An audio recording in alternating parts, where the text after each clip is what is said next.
6 zones. The 6 information, communication, and telecommunication schools are to be built by UBEC at a cost of 3.6 billion naira. And this was according to the Executive Secretary, Dr. Hamid Boboyi, who spoke in Jigawa State. We're building. Do you think ICT, do you think we are ripe for this?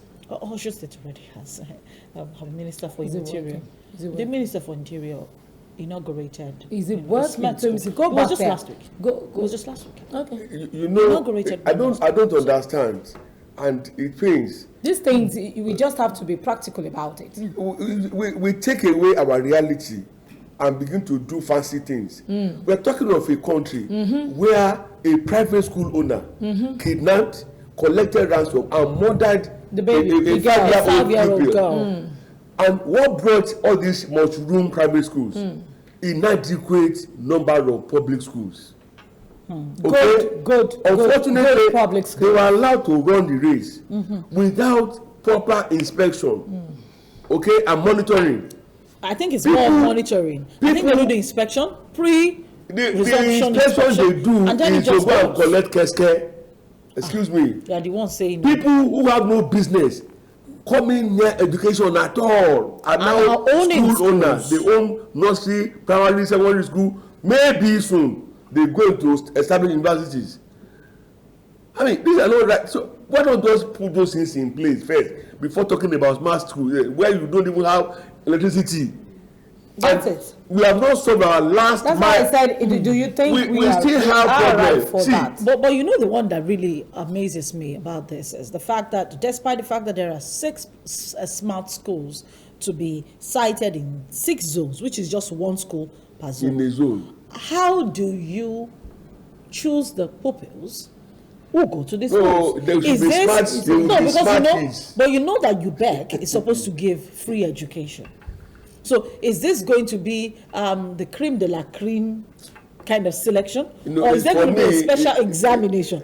No, but the truth is, when you have just 6 in 6 zones, it means in the whole of the southwest there's going to be 1. South there's going to be 1. So how do you select the pupils who will go to the schools? Honestly, we are just building. Isn't it just better to use 3.6 billion? If you ask me, we are just building castles in the sky. Yeah. This is 3.6 billion naira that can be used to revive. Have you seen the walls of our public schools?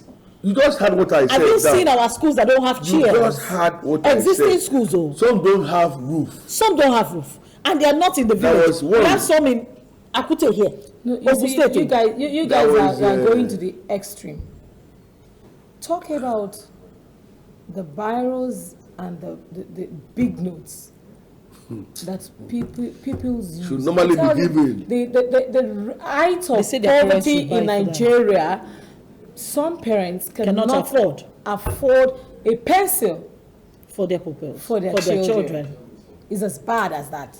Trust me on that. For me. So what are we talking about? This is an ill-conceived project, considering the fact that till date we are still battling with the last mile of internet delivery, i.e., from the base station to your device. That's it. I was just saying yesterday that I was on a journey and I could not use the Google map because of the fact that I know that the internet is going to fluctuate, and I do not want to be, caught in the middle of all of it. We still have downtime with all of that, and you are now saying you are anchoring in school on the same faulty system. Let's talk about this one, the murder of 5-year-old Hanifa. And the government seems to be reacting with quick sanctions. Government revokes private schools' licenses, and the school was burnt. The subject has been arraigned.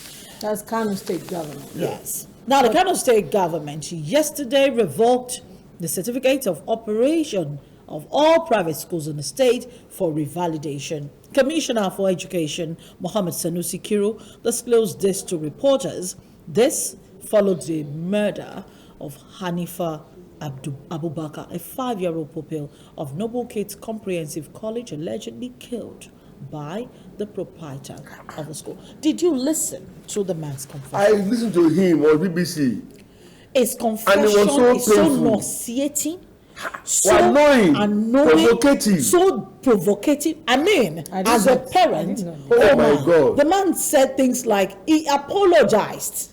I'm not joking. Wait. He apologized for killing the child. And then he was trying to tell us that he didn't kill him for ritual reasons, and that he had to bury him inside the school, because he didn't consider any other place safe for his corpse. Who does that? So why did he? In the first place, he said he had crisis. He has financial crisis. And so he decided to he actually got the 6 million naira. So why did he kill her? No, he said along the line, the girl identified him as uncle, and that he knew. I mean, it was a long narration, senseless narration, because people already suspected him. So he got the money. Okay. And then he killed the girl. He had collaborators who tried to kidnap that girl but didn't succeed. He had to personally go there and get the girl out of the Islamia school, the Quranic school, and from there took the girl to his house and sold a cock and bull story to the daft woman that he called wife, and that one believed. And they were keeping that girl until they got the money. Now, getting the money, they were looking for a way to dispose of the girl. But because the entire state had been locked down, so it was not possible to move her outside of Kano City, talk more of Kano State. And the next thing that occurred to the madman was to feed that girl with a rat poison. When I first saw the photograph, I was admiring that girl. I was like, oh, wow. Why didn't you come up before I became so old? You know, I was just... But when I read the story, I was like, what nonsense is this? It drew my tears. Such a beautiful young girl. He got 100,000 from the parents. The mother was saying that she even appealed that the 5 million naira it was asking for was too much. 6 million was too much. The mother was talking and she said she kept... It wasn't like if they had the money, but they had to do everything possible to meet him.